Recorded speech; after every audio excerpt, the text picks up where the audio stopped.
భగవానికి జై. గోదావరి యొక్క ప్రదక్షిణ ఏంటంటే ఋషులు తపస్సులు ఇంకా చేసినటువంటి గోదావరి ప్రదక్షిణ దాటకుండా చేసినటువంటి ప్రదక్షిణ కోసము మహారాజు గారు అందరినీ ఋషులను తీసుకొని మహా పాదయాత్రతో కాకుండా వాహనాలతో చేస్తున్నాడు.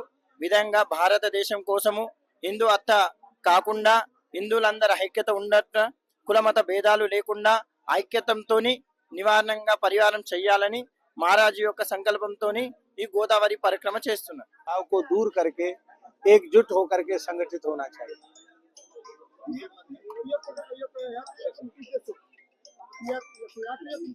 ये यात्रा मेन उद्देश्य क्या है? यात्रा करने ये परिक्रमा वो तो मैं बोल दिया पहले. इस यात्रा का उद्देश्य है गोदावरी की परिक्रमा, जो बहुत प्राचीन परंपरा से हमारे ऋषि मुनि महर्षि करते चले आ रहे हैं, कालक्रम से वह लुप्त हो गई है, वो पुनः आरंभ हो.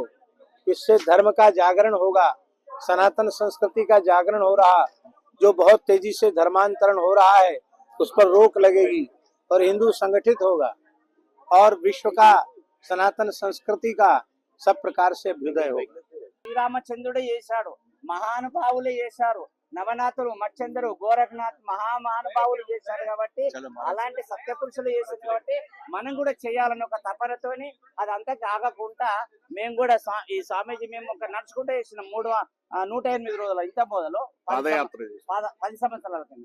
ఇప్పుడు మల్కపేట స్వామీజీ అందరం వెహికల్ చేద్దాం, ఈ చైతన్యం ముందడి గుంట పోదాం, మహాత్ములకు ఒక్కరికి ఇద్దరికి నడుచుడు కాదని ఈ వెహికల్ లో రావడం.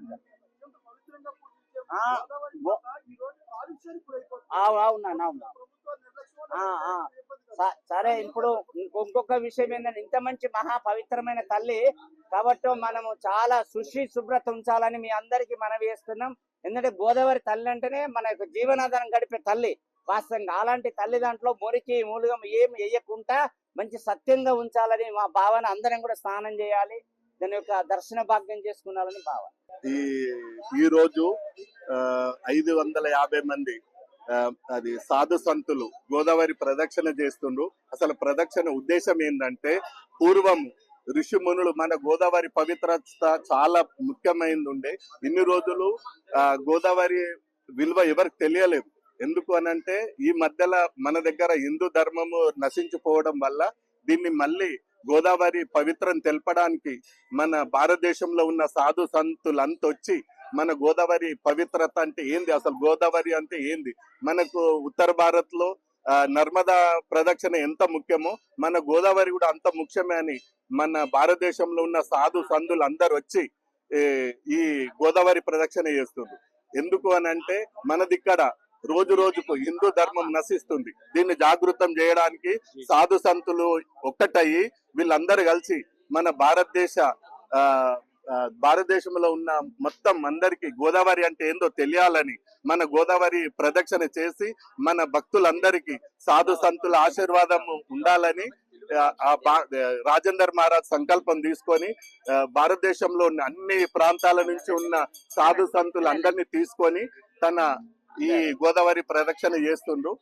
మనము ఈ సాధు సంతుల ఆశీర్వాదం తీసుకొని మన 2 రాష్ట్రాల తెలంగాణ ఆంధ్ర రాష్ట్రాల ప్రజలు వాళ్ళ పాదధూళ్ళతోటి పవిత్రం అవుతారనే ఉద్దేశంతో మీ అందరికి ఆ గోదావరి మయ్య ఆశీర్వాదం ఉండాలని కోరుకుంటున్నాం.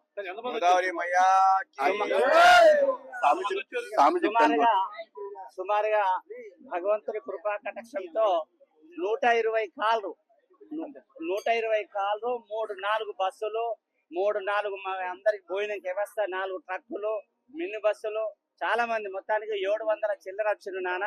వాస్తవంగా నర్మదా గోదావరి పరిక్రమ అంటే చాలా ప్రాముఖ్యమైనది. సాబి చెప్పినట్టుగా ఆ రోజు శ్రీరామచంద్రుడు కూడా చేశాడు, మత్స్యందరు గోరఖనాథ్ నవనాథులు కూడా చేశారు, మరి మంచి మంచి మహానుభావులు కూడా చేశారు. కాబట్టి ఈ మహానుభావులు చేసింది అంతకి ఆగకుండా మరి రాజేంద్ర దాస్ స్వామీజీ మల్కపేట బృందావనం ఆ స్వామీజీ సంకల్పమే ఒక 650 మంది మహాపుణ్య పురుషులు వచ్చారు. వాస్తవంగా దాని తర్వాత సేవాదారులు వచ్చారు. అందరూ కూడా సుమారుగా కని విని వెరిగిన మహాత్ములు అందరూ కూడా అన్ని రాష్ట్రాల నుంచి వచ్చారు. చాలా ప్రాముఖ్యమైన యొక్క పీఠాపురం దర్శనంకు మేము మహాభాగ్యంగా దోచుకుంటున్నాం. పీఠపురం మహాతల్లి ఆశీర్వాదం. అవధూత దత్తుడి యొక్క ఆశీర్వాదం తీసుకున్నాను కోరుతున్నాను. ఈ యాత్ర ఎక్కడ మొదలైంది, ఎక్కడ ఇది నాసిక్ లో మొదలైంది. నాసిక్ త్రయంబకేశ్వర్. త్రయంబకేశ్వర్, నాసిక్ త్రయంబకేశ్వర్ లో మొదలైంది. మళ్ళీ నాసిక్ త్రయంబకేశ్వర్ లో ముగింపు అయిపోతుంది. అంతటి యానంకి వచ్చి యానం నుంచి సముద్రం యానం దాకా వచ్చేసినాం. ఇప్పుడు పడవల నుంచి ప్రయాణం చేసి ఆ పక్క పోయి అక్కడ నుంచి నాసిక్ లో ముగింపు అయిపోతుంది. చరిత్ర సృష్టించినోడు ఇప్పుడు ఆ చరిత్రని తిరగరాయబోతున్నాడు. అబద్ధాల గోడల్ని బద్దలు కొట్టి నిజాలను రాగా మీ ముందుంచబోతున్నాడు. నిజమైన వార్తల కోసం వెంటనే డౌన్లోడ్ చేసుకోండి రా యాప్ని.